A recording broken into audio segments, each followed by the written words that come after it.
Luzon, Visayas at Mindanao apektado ng super bagyong Uwan.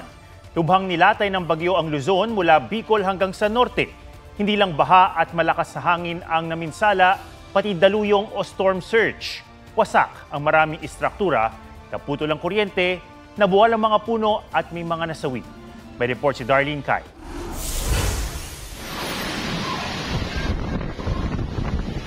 Hindi pa man nagla-landfall ang super bagyong Uwan, nagparamdam na ito ng bangis sa Catanduanes. Halos lamunin ng naglalakihang daluyong o storm surge ang mga bahay sa tabing dagat sa bayan ng Higmoto. Nagngangalit din ang dagat sa Virac. Zero visibility dahil sa lakas ng ulan. Ang hangin sumisipol. Kahit nasa dagat ang bagyo, hindi nito tinatantana ng Catanduanes at iba pang lugar sa Bicol.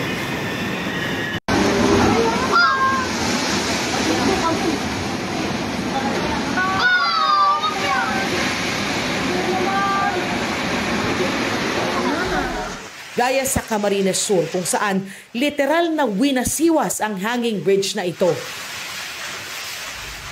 Bugbog sarado sa bagyo ang Dait Camarines Norte. Tuklap ang bubong ng ilang istruktura. Humambalang ang mga nabuwal na puno. May mga poste ring natumba kaya problema ang supply ng kuryente. 80 barangay ang isolated. Sa Dinalungan, Aurora, naglandfall ang bagyo gabi ng Linggo. Pero kahit maliwanag pa, walang bakas ng hinahon ang mga alon ng karagatang Pasipiko. Sa Dipakulaw, 2 senior citizen ang muntik tangayin ng alon. Kwento ng uploader, bumalik lang ang 2 sa kanilang mga bahay dahil may kukunin pang mga gamit. Wasak ang maraming bahay at nabunot ang maraming puno sa Dipakulaw. Stranded ang ibang motorista matapos wasakin ng malalaking alon ang malaking bahagi ng National Road. 3 bayan ngayon sa Aurora ang isolated. Nasira rin ng bagyo ang mga gusali ng isang paaralan sa Kasiguran. Dagat ang panghatak ng mga turista sa Baler, pero dagat din ang sumira sa mga establishmento sa dinarayong Sabang Beach. Iniisip ko, kinokontrol ko lang para malakas ang loob ko. Dahil wala din po mangyayari pag iisipin mo na yung ganito ay. Ramdam hanggang dinapigay sa Bella ang storm surge. Na-wash out ang beachfront na ito. Tuluyan ding nasira ang bakod sa harapan. Humambalos din sa Santiago City ang malakas na hangin at mga pag-ulan. Tumambad ang mga nilipad na yero. Nagkalat ang mga putol na sanga at iba pang bagay na tinangay ng hangin. Maraming poste at kawad ang pinabagsak. 33 lungsod at bayan ang walang kuryente. Sa bayan ng Rojas, bubong na lang ng ilang bahay ang tanaw mula sa baha. Nababaha po kami lagi, sir, kaya lang hindi po ganito kalalim. Lubog at hindi na rin madaanan ng lahat ng overflow bridge gaya ng nasa Cauayan City. Sa monitoring ng Isabela PDRRMO, may baha sa 8 bayan sa lalawigan. Sa gabal din sa kalsada ang gumuhong lupa at nabuwal na mga kawayan sa Balbalan, Cagayan.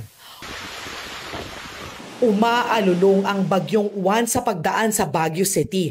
May naitalang baha at pagguho ng lupa. Pero mas kapansin-pansin ang mga itinumba nitong puno at poste.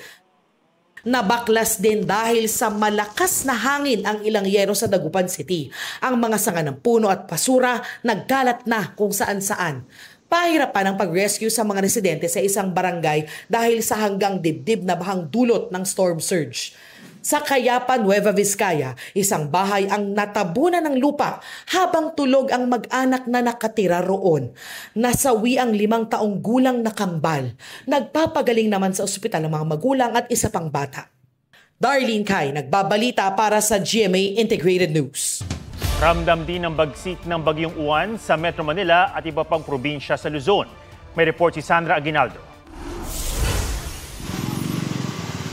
Sa tindi ng tuloy-tuloy na pag-uulang dala ng bagyong Uwan sa Caranglan, Nueva Ecija, ikinatakot ng mga residente ang mabilis na pagtaas ng tubig.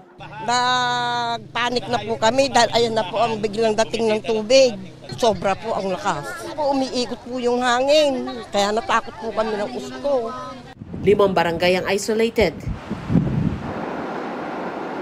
Iniinspeksyon na rin ng LGU ang nawasak na slope protection at gabion wire sa Caranglan River pati approach slab ng Baluarte Bridge. Nag-scar po yung ilalim ng ating approach slab para po kung makikita po natin, wala na pong laman yung ilalim ng ating pavement. Masyado po, delikado po sa motorista, lalo na po yung mga heavy trucks na dumadaan dito, may tendency pong bumagsak. Sa bayan ng Laur, tumaas din ang tubig sa Bato Ferry River. Pati Bangkerohan River sa boundary ng Palayan at Bungabon. Sa buong Nueva Ecija, nasa 14,000 residente ang inilikas. Mahigit kalahati ng lalawigan ang wala pa ring kuryente. Kagabi lang po yan, daan nung bagyo. Wala na kaming tubig dito. Ngayon, lumaki na naman. Matindi rin ang pagbaha sa ilang lugar sa Pampanga. Sa Hagonoy, Bulacan, maraming bahay ang pinasok ng hanggang baywang na tubig na may kasama pang mga isda. May ilang hindi lumikas. Kinakaya po namin para makasurvive kami dito. Matirabatibay po. Inabot din ng abot bewang na baha ang pabahay ng National Housing Authority sa Giginto. Mahigit 700 taga-Giginto ang inilikas sa iba't ibang evacuation center. Pinasungit ng bagyong Uwan ang Manila Bay. Ang idinulot nitong storm surge, nilamon ang mga bahay at kabuhayan ng libu-libong taga-Tanza, Cavite. Wala ring panama sa alo ng seawall ng Block 2 sa Baseco Compound sa Maynila. Ilang bahay ang tuluyan ang nasira. 10 po anak ko eh. Gusto ko rin magkaroon ng bahay pero ganito nga. Hindi mo rin kasi masabing kalikasan. Nakikano muna kami dun sa bahay na yun. Tapos yung anak kong iba nandun po sa evacuation.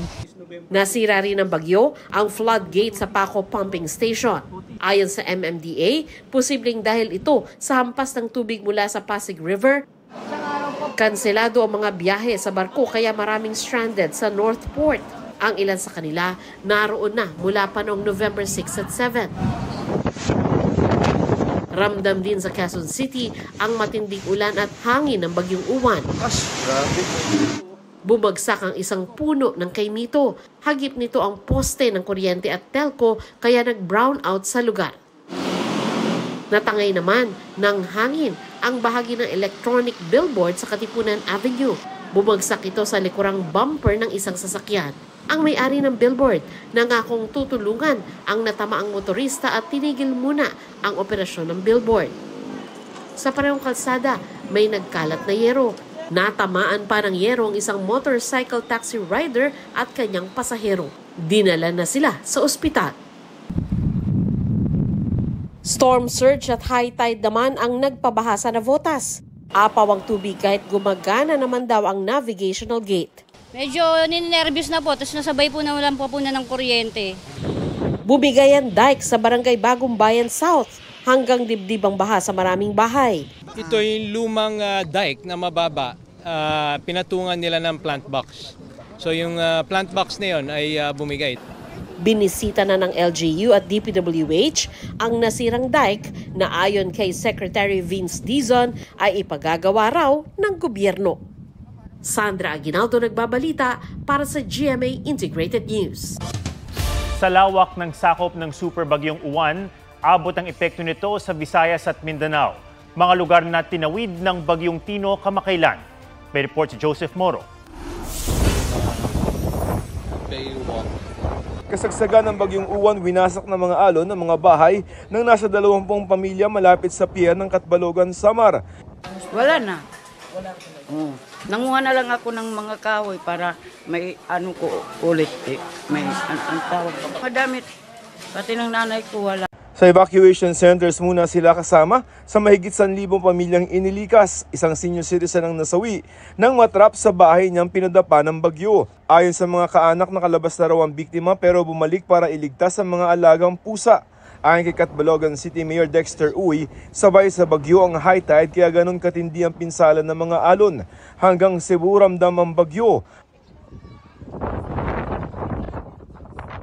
Sa Lapu-Lapu City, sumadsad sa seawall ng Caobian Island ang isang landing craft tank na natangay ng malakas na alon at hangin. Sira ang bahagi ng seawall pero wala namang napinsalang mga coral. Wala ring oil spill batay sa inspeksyon ng Philippine Coast Guard. Sa Iloilo City, isang bahay at kabuhayan ang nasira dahil sa lakas ng hampas na naglalakihang alon. Barado ng buhangin ang mga daluyan ng tubig kaya bumaha. Need taning i-clear ang balas kay it will block the drainage system naton. Kung makasulod ni sa drainage naton, mabudlay na ni sa kwaon. Ngayong araw pinayagan magbiyahe ang maliliit na bangka. Balik operasyon na rin ang mga ports sa probinsya. Sa baybayin ng Bacolod City, bukod sa mga pinsala, bakas din ang sandamakmak na basurang inanod. Kung sino man ang maloy sa mga ara sa mayo nga kamtangan buligan man tani nila kami kay kabudlay na mangita para ibalik. Po sa mga sinagalinupad, way palabot ang mga kawing at dagko balaga. Tululumba sa mga balay namon di. Tumba na dugangan pag itumba, way nagidabilin. Sa buong Negros Island region, mahigit 11,000 individual ang inilikas. Although may sa southern Negros Island may storm surge dito nga na-experience, ang preemptive evacuation nato nangin effective, no. I think ang level of preparedness nato nag-improve. Nagbaha rin sa barangay Tugbungan, Zamboanga City, isang wheel loader na ang kinailangan para mailigtas ang isang pamilya. Ang mga tumirik na sasakyan hinila na ng truck. Pahirapan ng rescue sa abot baywang na baha. Sa barangay Tumaga, umapaw ang katabing ilog. Ayon sa Zamboanga City LGU, mahigit 2,000 pamilya mula sa 12 barangay ang apektado. Sa Butuan City hanggang baywang din ang baha sa ilang lugar. May mga bahay ring nasira matapos madaganan ng puno. Joseph Morong, nagbabalita para sa GMA Integrated News. 2 ang kumpirmadong nasawi sa pananalasa ng bagyong Uwan. Sa pinakahuling tala ng Office of Civil Defense, ang isang nasawi sa Biga, Catanduanes ay nalunod habang nabagsakan naman ng debris ang isa pang nasawi sa Catbalogan, Samar. Sumasailalim naman sa verification ng OCD ang ulat ng kambal na nasawi sa Nueva Vizcaya at isa pang namatay sa Mountain Province. 2 ang naitalang sugatan. Sa kabuuan, 1.4 million individuals ang apektado ng bagyo o katumbas ng halos 1/2 milyong pamilya. Pinakamarami sa Bicol. Pinamamadali ni Pangulong Marcos ang pag-aabot ng tulong sa mga isolated na bayan sa Aurora. Sa ulat naman ng Meralco, mahigit 400,000 customer nila ang nawalan ng kuryente. Bumaba na ito sa 177,000 customer. Tiniyak ng Meralco na ibabalik sa normalang power supply sa mga binagyong lugar sa loob ng 2 araw. Ayon naman sa Department of Information and Communications Technology, patuloy ang pagbabalik ng internet service sa maraming lugar. Mula sa Bagyong Tino, tuloy-tuloy ang paghahatid ng tulong ng GMA Kapuso Foundation sa mga nasalanta naman ng Super Typhoon Uwan. Nakapagbigay na ng relief goods sa 3 coastal barangay ng Catarman, Northern Samar, maging sa Goa, Camarines Sur. Pati sa 4 na bayan sa Cagayan, sunod na pupuntahan ng Kapuso Foundation ng Dingalan, Aurora.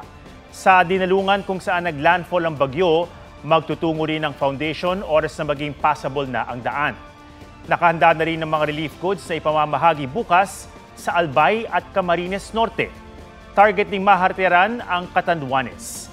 Sa mga nais magbigay ng tulong, maaari po kayong magdeposito sa bank accounts ng GMA Kapuso Foundation o magpadala sa Cebuana Luwilier. Pwede rin online via GCash, Shopee, Lazada, Globe Rewards at Metrobank credit cards.